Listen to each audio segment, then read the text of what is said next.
അബൂജഹലിന്റെ 7 കാഫിലകളുടെ ധനക്കൊഴുപ്പ് കണ്ട് നിങ്ങൾ ആരും അമ്പരക്കരുത്. അതിനേക്കാളും മഹത്വമേറിയതാണ് പരിശുദ്ധമായ ഈ സൂറത്ത്. ഈ സൂറത്ത് നിങ്ങൾക്ക് ദുനിയാവും ആഖിറവും അതിലുള്ളത് മുഴുവനും നൽകാൻ കാരണമാകുമെന്ന് തഫ്സീർ റൂഹുൽ ബയാനിൽ കാണാവുന്നതാണ്. അതിവിശിഷ്ടമായ ഈ സൂറത്ത് ഏതാണെന്ന് എനിക്കും നിങ്ങൾക്കൊക്കെ അറിയാം. നമ്മൾ എല്ലാ ദിവസവും ഓതുന്ന സൂറത്താണ്. ഇതിൻ്റെ മഹത്വവും പവിത്രതയും മനസ്സിലാക്കി അറിഞ്ഞു നമ്മൾ ഓതുമ്പോൾ നമുക്കതിൽ നിന്ന് ലഭിക്കുന്ന വലിയ നേട്ടങ്ങളെക്കുറിച്ചാണ് നമ്മൾ ഇന്ന് സംസാരിക്കുന്നത്. വിശുദ്ധ ഖുർആനിൻ്റെ ഓരോ ആയത്തുകളും അത് അത്ഭുതങ്ങളുടെ കലവറയാണ്. ഓരോ സൂറത്തുകളും മാസ്മരികമാണ്.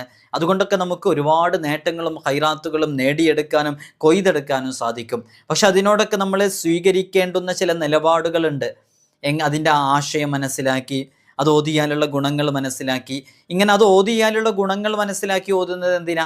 അങ്ങനെ ഓതുമ്പോൾ നമുക്കതുകൊണ്ട് ഒരുപാട് ആത്മാർത്ഥത ലഭിക്കാൻ കാരണമാകും. നമ്മളിപ്പോൾ ഒരു കാര്യം ജസ്റ്റ് നമ്മൾ ഓതുന്നതാണോ, അതിൻ്റെ ആശയതലങ്ങൾ മനസ്സിലാക്കി അത് ഓതിയാലുണ്ടാകുന്ന നേട്ടങ്ങളെക്കുറിച്ച് മനസ്സിലാക്കി ഓതുമ്പോഴാണ് നമുക്കതിൻ്റെ കൂടുതൽ ആത്മാർത്ഥത ലഭിക്കുക. അപ്പോൾ ഒരു ഉദാഹരണം പറയാം. സൂറത്തുൽ മുൽക്ക് നാളെ ഖബറിൽ രക്ഷയാകുമെന്ന് മുത്തുനബി തങ്ങൾ പറഞ്ഞിട്ടുണ്ട്. അത് ഖബറിൻ്റെ അദാബുകളെ തൊട്ട് രക്ഷപ്പെടുത്തുന്നു. ഒരാൾ സൂറത്തുൽ മുൽക്ക് എങ്ങനെ ഓതുന്നു? ജസ്റ്റ് അതിങ്ങനെ ഓതിക്കൊണ്ടിരിക്കുന്നു, അതിൻ്റെ ഫലം എനിക്ക് ലഭിക്കുന്നുള്ളത് ഉറപ്പാണ്. പക്ഷെ ഒരാൾ എങ്ങനെയാണ് ഓതുന്നത്? സൂറത്തുൽ മുൽക്ക് ഓതുമ്പോൾ, ഇത് ഞാനിപ്പോൾ ഓതുന്നത് നാളെ ഞാൻ ചെന്ന് കിടക്കാനിരിക്കുന്ന ഖബറിൽ എനിക്ക് സൂറത്തുൽ മുൽക്ക് രക്ഷയാകുമെന്ന് മുത്തുനബി തങ്ങൾ പറഞ്ഞു, അതിൻ്റെ അടിസ്ഥാനത്തിൽ ഞാൻ ഓതുമ്പോൾ എനിക്ക് രക്ഷ കിട്ടും എന്ന് മനസ്സിലാക്കി ഓതുമ്പോൾ നമുക്ക് കുറച്ച് ആത്മാർത്ഥത കിട്ടുമല്ലോ. നമ്മൾ ഓരോ ആയത്തുകൾ ഇങ്ങനെ ഓതുമ്പോൾ ഇതൊക്കെ ഞാൻ ഓതുന്നത് അതിനും വേണ്ടിയാണ് എന്ന് പറയുമ്പോൾ ഒരു ആത്മാർത്ഥത, അതാണ് നമ്മളിവിടെ ഉദ്ദേശിക്കുന്നത്. ഇൻഷാ അല്ലാഹ് നമുക്ക് വിഷയത്തിലേക്ക് പ്രവേശിക്കാം. എല്ലാ ദിവസവും സൂചിപ്പിക്കാറുള്ളത് പോലെ തന്നെ നേരിട്ട് കാണാനുള്ള ഡേറ്റ് ചൊവ്വാഴ്ചകളിൽ മാത്രമാണ്. ചൊവ്വാഴ്ച നേരിട്ട് വരാൻ വേണ്ടി ബുക്ക് ചെയ്യാൻ വിളിക്കേണ്ടത് ഞായറാഴ്ച 10 മണിക്കാണ്. വിളിച്ച് ബുക്ക് ചെയ്തതിന് ശേഷം മാത്രമേ വരാവൂ എന്ന് ഓർമ്മപ്പെടുത്തുകയാണ്. പലരും ബുക്ക് ചെയ്യാതെയും മറ്റുമൊക്കെ വരുന്നുണ്ട്. അതുകൊണ്ടാണ് നമുക്കിതെന്നും പറയേണ്ടി വരുന്നത്. പിന്നെ പലർക്കും വിളിച്ച് കിട്ടുന്നില്ല എന്ന് പറയുന്നുണ്ട്. വിളിച്ചിട്ട് കിട്ടാതെ നമ്മൾ ബുക്കിങ്ങിന് വേണ്ടി കോൾ അറ്റൻഡ് ചെയ്യുന്നത് ഞായറാഴ്ച 10 മണിക്കാണ്. ചിലപ്പോൾ അതിൻ്റെ മുമ്പ് കുറേ ആളുകൾ വിളിക്കുന്നതുകൊണ്ട് ഒരു 9:30-ക്കൊക്കെ നമ്മൾ ചിലപ്പോൾ കോൾ അറ്റൻഡ് ചെയ്യാറുണ്ട്. അപ്പോൾ ഒരു 10:30-11 മണിയാകുമ്പോഴേക്ക് ഒരു ദിവസത്തേക്കുള്ള എല്ലാ ടോക്കണും കഴിയുന്നുണ്ട്. കുറേ ആളുകൾ വിളിക്കുന്നുണ്ട്. അതുകൊണ്ട് ചിലപ്പോൾ ഒരു 1-2 തവണ ഒന്നും വിളിച്ചാൽ കിട്ടിക്കൊള്ളണമെന്നില്ല. അപ്പം ഒന്ന് കൂടുതൽ സമയം ട്രൈ ചെയ്താലേ കിട്ടുള്ളൂ എന്ന് അറിയിക്കുകയാണ്. പലരും വിളിച്ച് കിട്ടുന്നില്ല എന്ന് പറയും. പിന്നെ ബുക്കിംഗ് ഫുള്ളായാൽ പിന്നെ നമുക്ക് പിന്നെ ടോക്കൺ എടുക്കാൻ കഴിയൂലല്ലോ. അതുകൊണ്ടാണ് പിന്നെ ആ സമയത്ത് ഫോൺ എടുക്കാത്തത്. ബാക്കിയുള്ള വിവരങ്ങളൊക്കെ അറിയിക്കാനൊക്കെ വാട്സപ്പ് വഴി മെസ്സേജ് എഴുതി അറിയിച്ചാൽ സൗകര്യം പോലെ അതിന് റീപ്ലൈ തരും. അപ്പോൾ റീപ്ലൈ കിട്ടാത്ത കുറേ ആളുകളുണ്ടാവും. അത് റിപ്പീറ്റ് ചെയ്തൊന്ന് അയക്കുക. കുറേ മെസ്സേജുകൾ ഇരുന്നുകൊണ്ട് അതൊക്കെ താഴെ പോയി കിടക്കുന്നുണ്ടാവും. ഒന്ന് റിപ്പീറ്റ് ചെയ്ത് അയച്ചാൽ മതി. ഇൻഷാ അല്ലാഹ് എല്ലാവർക്കും ഖൈർ നൽകട്ടെ. ഇന്ന് നമ്മൾ ചർച്ച ചെയ്യുന്നത്, നമ്മൾ ഇത്തരം കാര്യങ്ങളൊക്കെ ഇതിൻ്റെ അപ്ഡേഷനും കാര്യങ്ങളൊക്കെ ഇൻസ്റ്റഗ്രാമിലും വാട്സപ്പിലൊക്കെ അപ്ഡേറ്റ് ചെയ്യാറുണ്ട്. ഇൻസ്റ്റയുടെ ലിങ്ക് ഡിസ്ക്രിപ്ഷനിൽ കൊടുത്തിട്ടുണ്ട്. അള്ളാഹു നമുക്ക് ബറക്കത്ത് നൽകട്ടെ. മുത്തുനബി സല്ലല്ലാഹു അലൈഹി വസല്ലം തങ്ങളോട്, നബിയെ അങ്ങേക്ക് നാം ആവർത്തിച്ചോതുന്ന 7 മഹത്തായ ആവർത്തിച്ചോതുന്ന 7 മഹത്തായ ഖുർആനും നൽകിയിട്ടുണ്ട്. ഈ ആയത്തിൻ്റെ അവതരണത്തെപ്പറ്റിയും വളരെ വിശദമായിട്ട് നമ്മൾ മനസ്സിലാക്കുമ്പോൾ ഉമർ റളിയല്ലാഹു അൻഹു, അലി റളിയല്ലാഹു അൻഹു എന്നിവരൊക്കെ പറയുന്നുണ്ട്. ഖതാദ റളിയല്ലാഹു അൻഹു, അത്താ റളിയല്ലാഹു അൻഹു, ഹസൻ റളിയല്ലാഹു അൻഹു, സഈദ് ബിൻ ജുബൈർ റളിയല്ലാഹു അൻഹു ഇവരൊക്കെ പറയുന്ന മുത്തുനബി സല്ലല്ലാഹു അലൈഹി വസല്ലം തങ്ങൾ പറയുന്നു, ഖുർആനിൻ്റെ മാതാവ് ആവർത്തിച്ചോതുന്ന 7 സൂക്തങ്ങളും മഹത്തായ ഖുർആനുമാകുന്നു. അപ്പോൾ വിശുദ്ധ ഖുർആനിലെ ഏറ്റവും സവിശേഷമേറിയ സൂറത്തുകളിൽപ്പെട്ടൊരു സൂറത്താണ് സൂറത്തുൽ ഫാത്തിഹ എന്ന് പറയുന്നത്. ഇത് ഓതാൻ അറിയാത്തവരായിട്ട് ആരും ഉണ്ടാകൂല എന്നുള്ളതാണ്. നമുക്കറിയാം, അബൂജഹലിൻ്റെ കച്ചവട സംഘം ഷാമിൽ നിന്ന് അനേകം സമ്പത്തുമായിട്ടാണ് മക്കയിലെത്തുന്നത്. അതിൽ 7 കാഫിലകൾ ഉണ്ടായിരുന്നു എന്നുള്ളതാണ്. ദരിദ്രരായ മുത്തുനബി സല്ലല്ലാഹു അലൈഹി വസല്ലം തങ്ങളും സഹാബികളും ഈ കച്ചവട ലാഭങ്ങളും ഈ കച്ചവടത്തിൻ്റെ ചരക്കുകൾ ഇത് അവരിലൊക്കെ വിശ്വാസികളിലൊക്കെ ഒരു അമ്പരപ്പുണ്ടാക്കി എന്നുള്ളതാണ്. അവരിൽ മിക്ക ആളുകളും ഉണ്ണാനും ഉടുക്കാനും വകയില്ലാത്തവർ, സാമ്പത്തികമായി ശേഷിയില്ലാത്തവർ, അങ്ങേയറ്റം ദരിദ്രത്തിൽ കഴിയുന്നവരാണ് സ്വഹാബാക്കളിൽ കൂടുതൽ ആളുകളും. വിശന്നപ്പോൾ ഒരു കല്ല് വെച്ച് കെട്ടി പുറത്തേക്ക് ഇറങ്ങി നടക്കുമ്പോൾ മുത്തുനബി തങ്ങളെ കാണുന്നു. മുത്തുനബി തങ്ങൾ കാര്യമന്വേഷിക്കുന്നു. സംസാരത്തിനിടയിൽ മുത്തുനബി തങ്ങളുടെ വയറിൽ നോക്കുമ്പോൾ അവിടെ 2 കല്ല് വെച്ച് കെട്ടിയിട്ടുണ്ട്. അങ്ങനെ വിശപ്പിൻ്റെ പശിയടക്കാൻ ഒരു നേരത്തിന്, അതാണ് മുത്തുനബി സല്ലല്ലാഹു അലൈഹി വസല്ലം തങ്ങൾക്ക് എന്തേ അള്ളാഹുവിന് ധാരാളം കൊടുക്കാലോ. അതങ്ങനെയാണ് ഒരു പ്രവാചക ദൗത്യം എന്ന് പറയുന്നത്.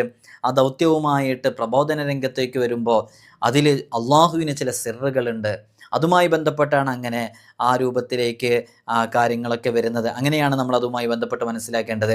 അപ്പോൾ ഈ ഘട്ടത്തിൽ അബൂജഹലിൻ്റെ കച്ചവട സംഘം സമ്പന്നരായ പോലെ ഒരുപാട് സമ്പത്തുമായിട്ട് വലിയ അവരെ കാണുമ്പോൾ തന്നെ നല്ല തടിയുള്ളവർ, ആരോഗ്യമുള്ളവർ, ഉന്മേഷമുള്ളവർ, സ്വഹാബാക്കളെ നോക്കുന്ന സമയത്തോ അങ്ങനെ തന്നെയാണല്ലോ. ബദർ യുദ്ധത്തിൻ്റെ ആ വേളയിൽ ശത്രുപക്ഷത്തെയും മുസ്ലിം പക്ഷത്തെയും ചേർത്ത് നോക്കുമ്പോൾ അങ്ങനെ തന്നെയാണ് നമുക്ക് കാണാൻ സാധിക്കുക.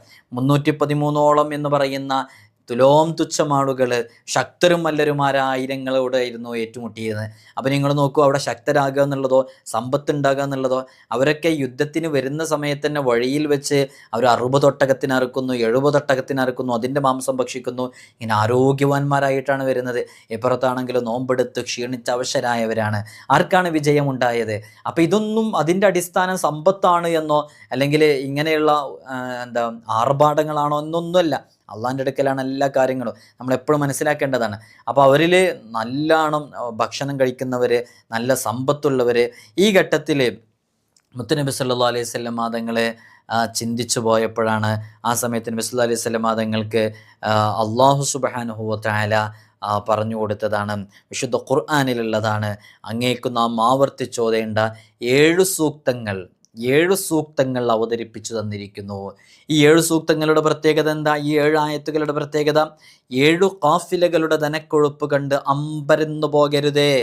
അതിനേക്കാളും നിങ്ങൾക്ക് അനുഗ്രഹങ്ങൾ ലഭിക്കുന്ന അതിവിശിഷ്ടമായ സൂറത്താണ് സൂറത്തുൽ ഫാത്തിഹ എന്നാണ്. അത് ദുനിയാവിലും ആഖിറത്തിലുമല്ല എല്ലാ ഐശ്വര്യങ്ങളും നിന്നിലേക്ക് കൊണ്ടുവരാൻ കാരണമാകുമെന്ന് മുത്തുനബി സല്ലല്ലാഹു അലൈഹി വസല്ലം തങ്ങൾ പറയുന്നുണ്ട്. അപ്പോൾ നോക്കൂ, ദുനിയാവിൻ്റെ ഈ പളവളുപ്പും ദുനിയാവിൻ്റെ ഈ ആർഭാടവും ദുനിയാവിൻ്റെ ഈ വളർച്ചയൊന്നും കണ്ട് നമുക്കൊന്നും ഇല്ലയെന്ന് കരുതിയിട്ട് വിഷമിക്കേണ്ട ആവശ്യമില്ല. ഇപ്പം നിങ്ങൾ നോക്കൂ, ഫലസ്തീനിലെ പിഞ്ചുമക്കൾ ഓരോ ദിവസവും അവിടെ നിന്നുള്ള വീഡിയോസുകളും ഷോർട്സുകളും റീൽസുകളൊക്കെ കാണുമ്പോൾ കണ്ണുകൾ നിറഞ്ഞു പോകുന്ന കാഴ്ചകളല്ലേ നമ്മളൊക്കെ കണ്ടുകൊണ്ടിരിക്കുന്നത്. ചെറിയ ചെറിയ പിഞ്ചുമക്കളോട്, സ്ത്രീകളോട്, പ്രായമുള്ളവരോട് ആർക്കാണ് അവരോടൊക്കെ അനീതി കാണിക്കാൻ സാധിക്കുക? ആർക്കാണ് അവരോടൊക്കെ അക്രമം കാണിക്കാൻ സാധിക്കുക? ആ കുഞ്ഞുങ്ങളെയൊക്കെ വെറുതെ വിട്ടുകൂടെ എന്ന് നമുക്ക് പലപ്പോഴും ചോദിക്കൂലേ? ഇസ്രായേലുകാരുടെ ആ ഒരു മനസ്സിൻ്റെ കാഠിന്യം എത്രത്തോളം ഉണ്ട് എന്ന് അതിൽ നിന്ന് നമുക്ക് മനസ്സിലാക്കാൻ പറ്റും. നമ്മളൊക്കെ പലപ്പോഴും അതിൻ്റെ ഓരോ വീഡിയോസുകളും കണ്ട് കരഞ്ഞു പോയതാണ്. എനിക്കും നിങ്ങൾക്കൊക്കെ ഇല്ലേ അതുപോലെ പിഞ്ചു മക്കൾ, ആ മക്കളുടെ നേർക്ക് നിറയൊഴിക്കുന്നത് കാണുമ്പോൾ, ആ മക്കളുടെ നേർക്ക് കരിങ്കൽ ചീളുകളെ കൊണ്ടെറിയുന്നത് കാണുമ്പോൾ, അവരാട്ടിയോടിക്കുന്നത് കാണുമ്പോൾ, നമ്മുടെ മക്കളെ പോലെയുള്ള ചെറിയ ചെറിയ പിഞ്ചുമക്കൾ വലിയ പാത്രങ്ങളിലേക്ക് അവരുടെ കൈ ഇങ്ങനെ അതിലേക്ക് ഇറങ്ങിയിട്ട് അവരതിൽ നിന്ന് ഒരു ചെറിയ മാംസക്കഷ്ണം അല്ലെങ്കിൽ ഒരു ചെറിയ അരി വേവിച്ചത് അതിൻ്റെ 1-2 ഭാഗങ്ങൾ മാത്രം എടുത്ത് അവർ കഴിക്കുന്നത് കാണുമ്പോൾ നമുക്കില്ലേ പ്രിയമുള്ളവരെ അതുപോലെയുള്ള മക്കൾ? അള്ളാഹു നമുക്ക് നൽകിയ വലിയ അനുഗ്രഹത്തെക്കുറിച്ച് ആലോചിക്കാൻ വേണ്ടി പറയുകയാണ്.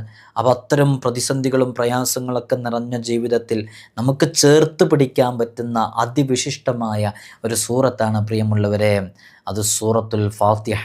അത് നമ്മുടെ എല്ലാ വിഷയങ്ങൾക്കും പരിഹാരമാണ് സൂറത്തുൽ ഫാത്തിഹ എന്നുള്ളത്. സൂറത്തുൽ ഫാത്തിഹ കൊണ്ട് നമുക്ക് ചെയ്യാൻ പറ്റുന്ന വളരെ സവിശേഷമേറിയ ഒരു അമലാണ് യഥാർത്ഥത്തിൽ സൂറത്തുൽ ഫാത്തിഹ 40 തവണ അത് ഓതിയിട്ട് ആത്മാർത്ഥമായിട്ട് അത് രോഗികൾക്ക് കുടിപ്പിച്ചാൽ, അത് ഒരു കൃത്യമായ ദിവസങ്ങളുണ്ട്. ആ ദിവസങ്ങൾ ഒരു 7 ദിവസം, 14 ദിവസം, 21 ദിവസമൊക്കെ ഇങ്ങനെ കുടിപ്പിച്ച് കഴിഞ്ഞാൽ ബിഇദ്നില്ലാഹി തആല ആ രോഗം ഷിഫയാകാൻ അത് കാരണമാകും എന്നുള്ളതാണ്. മാത്രമല്ല ഈ സമുദായത്തിന് ഇന്നൊരു സൂറത്ത് അവതരിച്ചിട്ടുണ്ട്. ഇബ്ലീസ് പോലും പറഞ്ഞതാണത്. അത് ഓതിയവൻ വിചാരണ കൂടാതെ സ്വർഗത്തിലെത്തും, യാതൊരു ശിക്ഷയും ഉണ്ടാകൂല. അതോതുന്നവരെ വഴിതെറ്റിക്കാൻ നിങ്ങൾക്ക് ഇനി ആവില്ല. അതിനാൽ നിങ്ങളുടെ കുതന്ത്രങ്ങളെല്ലാം ഇന്നു മുതൽ നിഷ്ഫലമാണെന്ന് ഇബ്ലീസ് സൂറത്തുൽ ഫാത്തിഹ അവതരിച്ചപ്പോൾ പറഞ്ഞിട്ടുണ്ട്. അപ്പോൾ നോക്കൂ, സൂറത്തുൽ ഫാത്തിഹയുടെ ഒരു മഹത്വം. ഇബ്ലീസിന് പോലും ഈ ഫാത്തിഹ ചേർത്ത് പിടിക്കുന്നവരൊക്കെ ആക്രമിക്കാൻ കഴിയൂല, വഴിതെറ്റിക്കാൻ കഴിയൂല. അങ്ങനെയൊക്കെയാണ് സൂറത്തുൽ ഫാത്തിഹയുടെ ഒരു മഹത്വം നമ്മൾ മനസ്സിലാക്കേണ്ടത്. ഇനി നിങ്ങൾ നോക്കൂ, മുത്തുനബി സല്ലല്ലാഹു അലൈഹി വസല്ലം തങ്ങൾ സൂറത്തുൽ ഫാത്തിഹ കൊണ്ട് ഒരുപാട് അമലുകൾ ചെയ്തിട്ടുണ്ട്. ഇൻഷാ അല്ലാഹ് നമുക്ക് വളരെ പെട്ടെന്ന് ചെയ്യാൻ പറ്റുന്ന ഒരു അമലാണ് 40 തവണ സൂറത്തുൽ ഫാത്തിഹ പാരായണം ചെയ്ത് അത് മന്ത്രിച്ച് കൊടുക്കുക, വെള്ളത്തിൽ ഊതിയിട്ട് കൊടുക്കുക, രോഗിയുടെ തലയിൽ 40 പ്രാവശ്യം ഊതിയിട്ട് അത് മന്ത്രിക്കുക എന്നുള്ളതൊക്കെ അത് വലിയ ഫലം ലഭിക്കാൻ കാരണമാകും. അല്ലാഹു സുബ്ഹാനഹു വ തആല നമ്മുടെ രോഗികൾക്കൊക്കെ ആജിലായ കാമിലായ ശിഫ നൽകട്ടെ. എല്ലാവരും ദുആ ചെയ്യണമെന്ന് വസിയത്ത് ചെയ്യുന്നു. അസ്സലാമു അലൈക്കും വറഹ്മത്തുള്ളാഹി വബറകാതുഹു.